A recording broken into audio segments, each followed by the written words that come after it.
I just realised I didn't have the microphone turned on.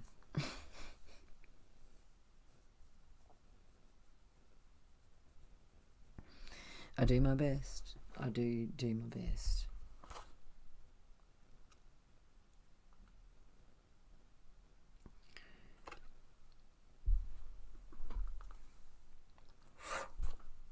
G'day, ratbags. How you going tonight? Welcome to the Extremely Together book reading stream. Alrighty. So tonight we're doing chapter 3. I haven't started it already and read the first paragraph or so. If you saw anything that looked like that, that was just your imagination. It's probably going to be a short stream tonight, just because I'm obviously tired and just out of my mind. Alright, chapter 3.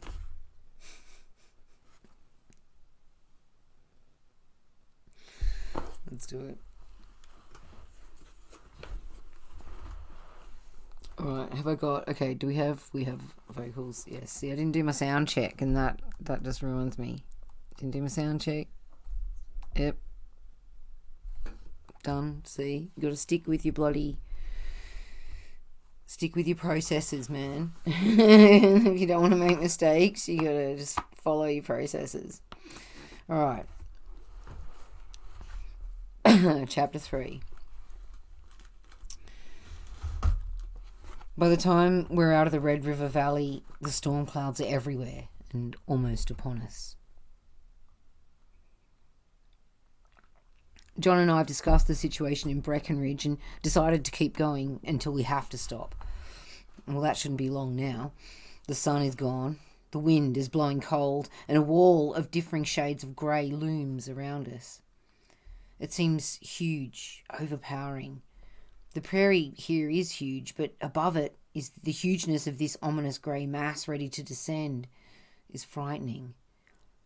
We're travelling at its mercy now. When and where it'll come is nothing we can control. All we can do is watch it move in, closer and closer. When the darkest grey has come down to the ground, a town that was seen earlier, some small buildings and a water tower, has disappeared. It'll be on us soon now. I don't see any towns ahead, and we're just going to have to run for it. I pull up alongside John and throw my hand ahead in a speed up gesture. He nods and opens up. I let him get ahead a little and then pick up to his speed. The engine responds beautifully. 70, 80, 85. We're really feeling the wind now, and I drop my head to cut down the resistance. 90. The speedometer needle swings back and forth, but the tack reads a steady 9,000. About 95 miles an hour, and we hold this speed, moving, too fast to focus on the shoulder of the road now. I reach forward and flip the headlight switch just for safety, but it's needed anyway. It is getting very dark. We whiz through the flat open land, not a car anywhere, hardly a tree, but the road is smooth and clean, and the engine now has a packed, high RPM sound that says it's right on. It gets darker and darker. A flash and kwam of thunder, one right on top of the other. That shook me, and Chris has got his head against my back now. A few warning drops of rain. At this speed, they're like needles. A second flash, wham, and everything brilliant. And then, in the brilliance of the next flash, that farmhouse, that windmill. Oh my God, he's been here. And throttle off. This is his road. A fence and trees. And the speed drops to 70, then 60, then 55. And I hold it there. Why are we slowing down? Chris shouts. Too fast. No, it isn't. I nod. Yes. The house and water tower have gone by, and then a small drainage ditch appears and a crossroad leading off to the horizon. Yes, that's right, I think. That's exactly right. They're way ahead of us, Chris hollers. Speed up! I turn my head from side to side. Why not? He hollers. Not safe. They're gone. They'll wait. Speed up. No. I shake my head. It's just a feeling. And on a cycle you trust them. And we stay at 55. The first rain begins now, but up ahead I see the lights of a town. I knew it'd be there. When we arrive, John and Sylvia are there under the first tree by the road waiting for us. What happened to you? Slowed down. Well, we know that. Something wrong? No. Let's get out of this rain. John says there is a motel at the other end of town, but I tell him there's a better one if you turn right at a row of cottonwoods a few blocks down. We turn at the cottonwoods and travel a few blocks and a small motel appears. Inside the office, John looks around and says, "This is a good place. When were you here before?" "I don't remember," I say. "Then how do you know about this?" "Intuition?" He looks at Sylvia and shakes his head. Sylvia has been watching me silently for some time. She notices my hands are unsteady as I sign in. "You look awfully pale," she says. "Did that lightning shake you up?" "No." "You look like you've seen a ghost." John and Chris look at me and I turn away from them to the door. It's still raining hard, but we make a run for it to the rooms. The gear on the cycles is protected, and we wait until the storm passes over before removing it. Excuse me. After the rain stops, the sky lightens a little. But from the motel courtyard, I see past the cottonwoods that a second darkness, that of night, is about to come. We walk into town and have supper, and by the time we get back, the fatigue of the day is really on me. We rest, almost motionless, in the metal armchairs of the motel courtyard, slowly working down a pint of whiskey that John brought with some mix from the motel cooler. It goes down slowly and agreeably. A cool night wind rattles the leaves of the cottonwoods along the road. Chris wonders what we should do next. Nothing tires this kid. The newness and strangeness of the motel surroundings excite him, and he wants us to sing songs as they did at camp. "I'm not very good at songs," John says. "Let's tell stories then," Chris says. He thinks for a while. "Do you know any good ghost stories? All the kids in our cabin used to tell ghost stories at night." "Well, you tell us some," John says. And he does. They're kind of fun to hear. Some of them I haven't heard since I was his age. I tell him so, and Chris wants to hear some of mine, but I can't remember them. After a while he says, "Do you believe in ghosts?" "No," I say. "Why not?" "Because they are unscientific." The way I say this makes John smile. "They contain no matter," I continue, "and have no energy, and therefore, according to the laws of science, do not exist, except for in people's minds." The whiskey, the fatigue, and the wind in the trees starts mixing in my mind. Of course, I add, the laws of science contain no matter, and have no energy either, and therefore do not exist, except in people's minds. It's best to be completely scientific about the whole thing and refuse to believe in either ghosts or the law of science. That way, you're safe. That doesn't leave you very much to believe in, but that's scientific too. "I don't know what you're talking about," Chris says. Well, I'm being kind of facetious. Chris gets frustrated when I talk like this, but I don't think it hurts him. One of the kids at YMCA camp says he believes in ghosts. He's just spoofing you. No, he wasn't. He said that when people haven't been buried right, their ghosts come back to haunt people. He really believes in that. He was just spoofing you, I repeat. "What's his name?" Sylvia says. "Tom Whitebear." John and I exchanged looks, suddenly recognising the same thing. "Oh, Indian," he says. I laugh. Well, I guess I'm going to have to take that back a little, I say. I was thinking of European ghosts. What's the difference? John roars with laughter. He's got you there, he says. I think a little and I say, well, Indians sometimes have a different way of looking at things, which I'm not saying is completely wrong. Science isn't part of the Indian tradition. Tom Whitebear said his mother and dad told him not to believe all that stuff, but he says his grandmother whispered it was true anyway, so he believes it. He looks at me pleadingly. He really does want to know things sometimes. Being facetious is not being a very good father. Sure, I say, reversing myself. I believe in ghosts too. Now John and Sylvia look at me peculiarly. I see I'm not going to get out of this one easily, and I brace myself for a long explanation. Well, it's completely natural, I say, to think of Europeans who believed in ghosts, or Indians who believed in ghosts, as ignorant. The scientific point of view has wiped out every other point.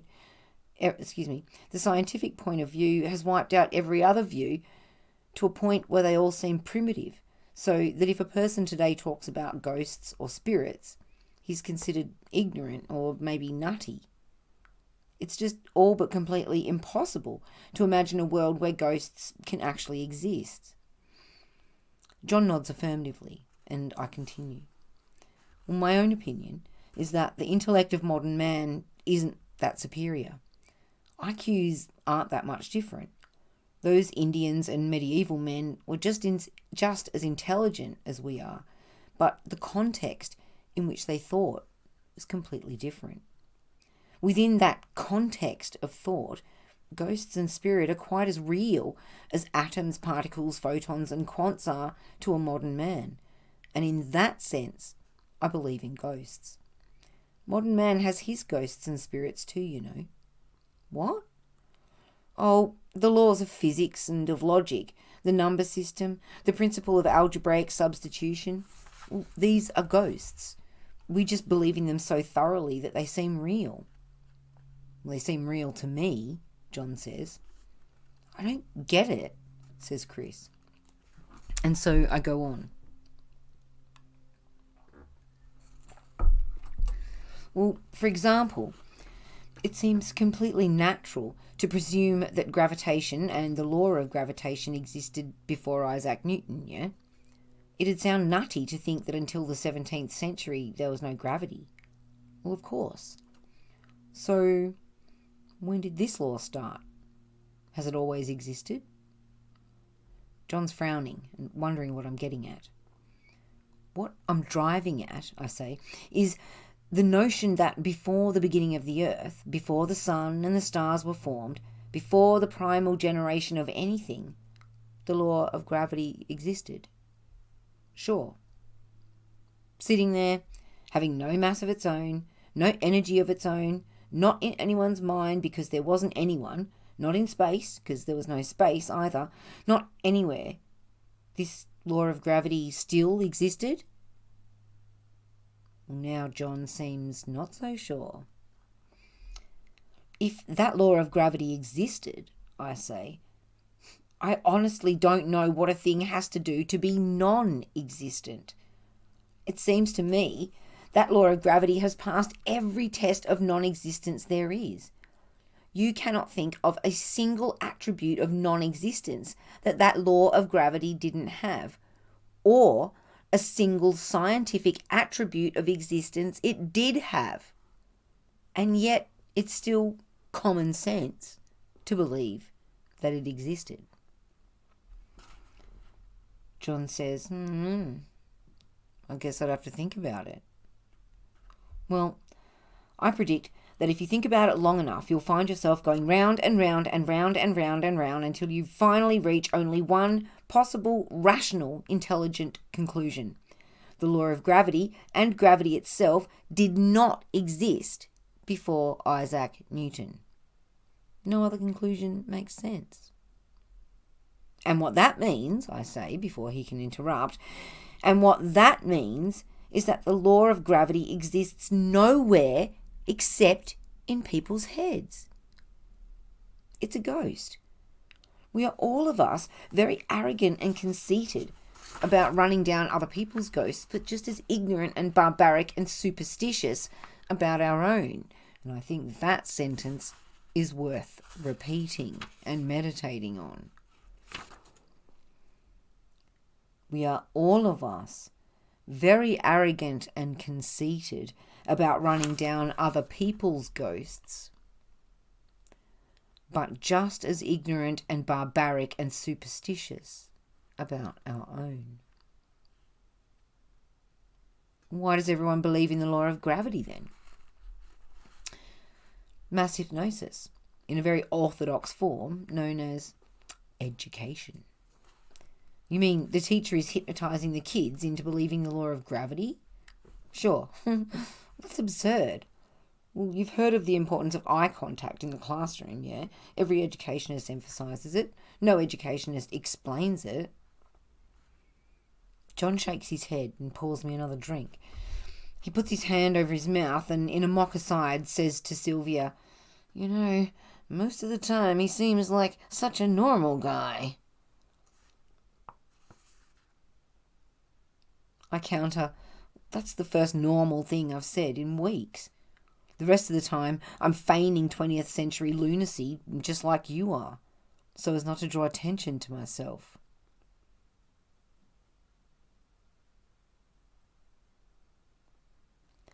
"But I'll repeat it for you," I say. "We believe the disembodied words of Sir Isaac Newton were sitting in the middle of nowhere billions of years before he was born, and that magically he discovered these words. They were always there, even when they applied to nothing. Gradually, the world came into being, and then they applied to it. In fact, those words themselves were what formed the world. That, John, is ridiculous." Although, now we know it's not, because now we get quantum. The problem, the contradiction the scientists are stuck with is that of mind. Mind has no matter or energy, but they can't escape its predominance over everything they do. Logic exists in the mind. Numbers exist only in the mind. I don't get upset when scientists say that ghosts exist in the mind. It's that only that gets me. Science is only in your mind too. It's just that it doesn't make it bad. Or ghosts either. They're just looking at me, so I continue. Laws of nature are human interventions, like ghosts. Laws of logic, of mathematics, are also human inventions, like ghosts. The whole blessed thing is a human invention. I use the word construct, or construction, but same diff. Including the idea, the whole blessed thing is a human invention, including the idea that it isn't a human invention. The world has no existence whatsoever outside the human imagination. It's all a ghost. And in antiquity was so recognized as a ghost, the whole blessed world we live in. It's run by ghosts. We see what we see because these ghosts show it to us. Ghosts of Moses and Christ and the Buddha and Plato and Descartes and Rousseau and Jefferson and Lincoln, on and on and on. Isaac Newton is a very good ghost, one of the best. Your common sense is nothing more than the voices of thousands and thousands and thousands of these ghosts from the past. Ghosts and more ghosts.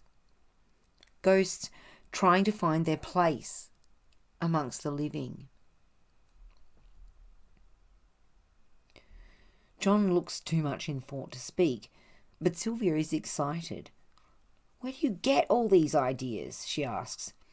I'm about to answer them, but then I do not.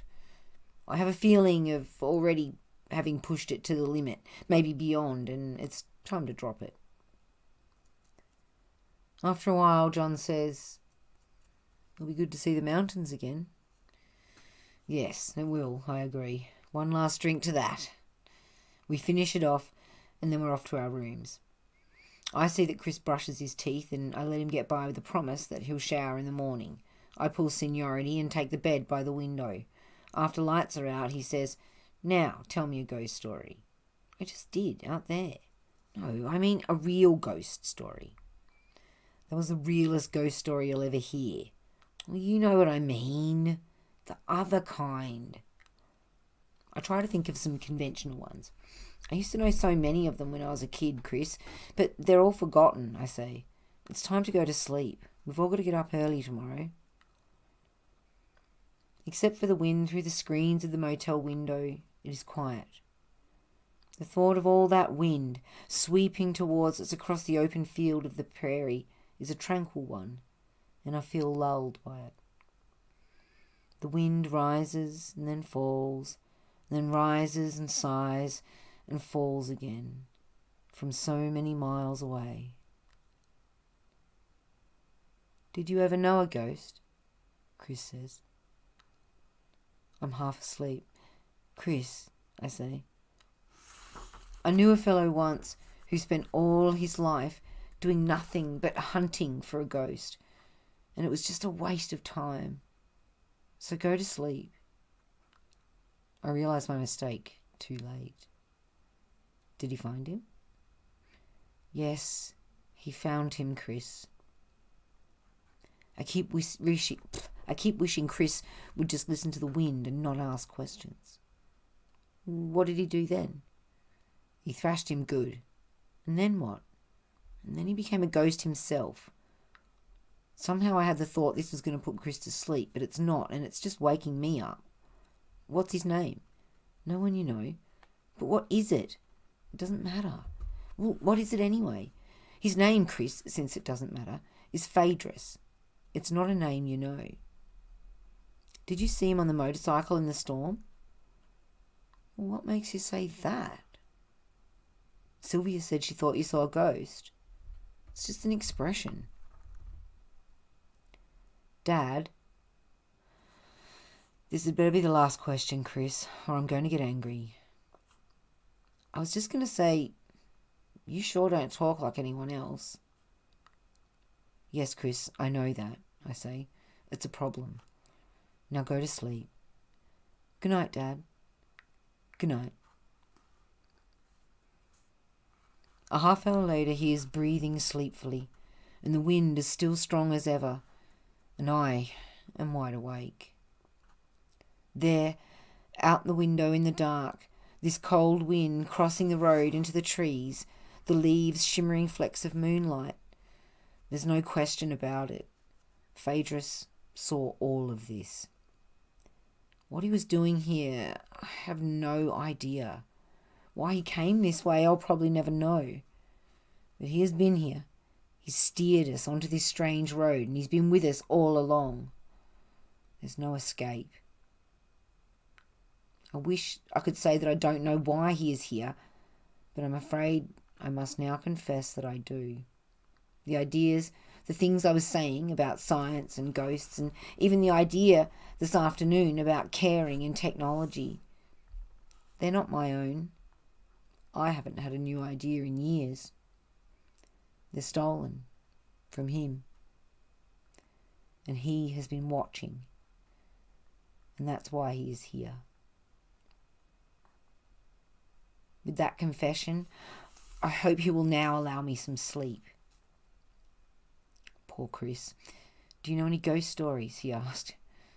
I could have told him one, but even the thought of that is frightening. I really must go to sleep.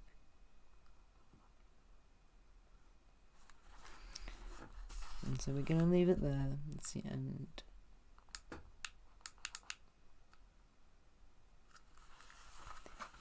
And that's the first inkling that you get that there is a fracture somewhere in the protagonist.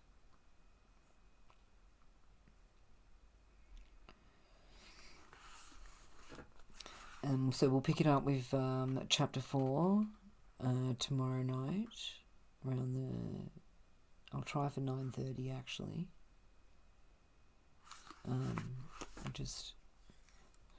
Every time I've got a mission that I have to leave the house, I'm exhausted when I get back, and I end up just having to passing out and just falling asleep. I can't stay awake, and so it puts me a bit. It discombobulates my timing a little bit.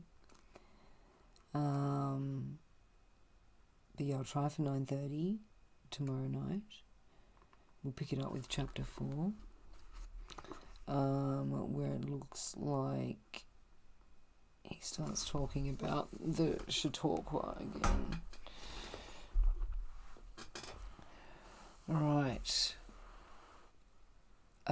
Thanks very much for joining me or for catching the replay, if that's what you're doing. I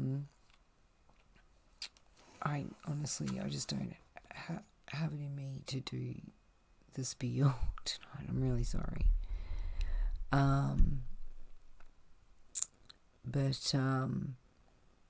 Yeah, do go and check out the giveaway video if you want to enter to get the copy of Jordan Peterson's book that we just read. It was freshly bought by me before we read it. And also, what's the other thing? Oh yes, and I've got today's Vlogmas up on the channel. Another short little video if you want to go and check that out. I actually recorded some little tin whistle tracks for it, not like whole tracks. There's a beautiful song called what's it called? Something in Fairy Tale in New York that the Pogues do, and so I just did there's 3 kind of melodic sections in it, so I just made a little loop of each melodic section on the tin whistle and put them. I don't know if it works very well or anything like that, but yeah, I'm very adamant about trying to write my own soundtracks and stuff like that. So just because, why not just make everything impossible? That's great. Just make everything hard. No, it's all good. I'm just stubborn. Alright, now, that is everything. I love you heaps. See you tomorrow for chapter 4. And, yeah, if you, I can't talk, I'm out. And that'll be it. Fuck. Alright, I'm pretty scattered, sorry. I'm just a bit wrung out. Like, I just, I haven't had, usually you gotta have a break in between smashings, you gotta have a break to recover before they get the next smashing, and I just haven't had no breaks, just get smashed, and I gotta go to the next smashing, and the next smashing, and the next smashing. So, I don't know how raggedy I'm gonna be by the end of it, and I'm starting to get a bit worried that I'm fucking just gonna blow out and just fail a whole lot, but I'm just fucking trying to hang in there and stay calm. Alright, so love yous heaps, and see you tomorrow for a bit more Zen and the Art of Motorcycle Maintenance. That book right there. Alright, love you guys, bye.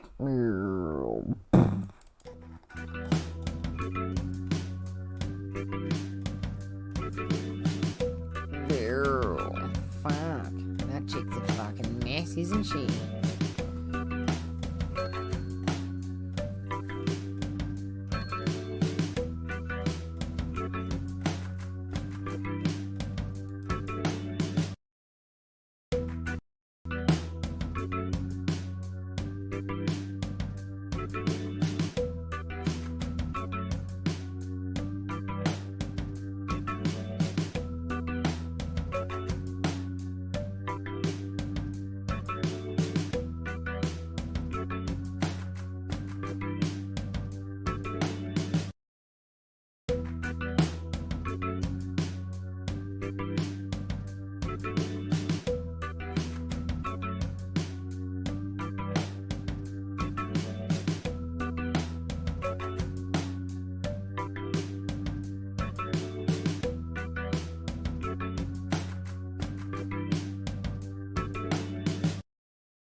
you.